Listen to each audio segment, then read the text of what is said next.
And today we're going to be learning a little bit about division. And do you know what I mean by division, Zach? No. Okay, that's good.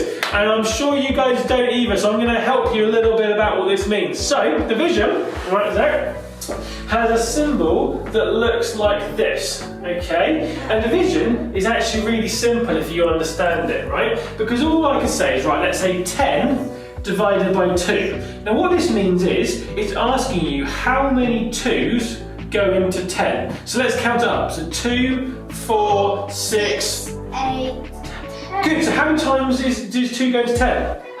5. Very good, so the answer to this would be 5, okay? Now for a little bit harder, but exactly the same stuff, if I said, let's say 100 divided by 50, it's saying how many 50s go into 100, alright? So it's a big number, don't worry, but how many 50s go into 100? So let's count it up. So 50, 100. Whoa, okay, so how many 50s go into it?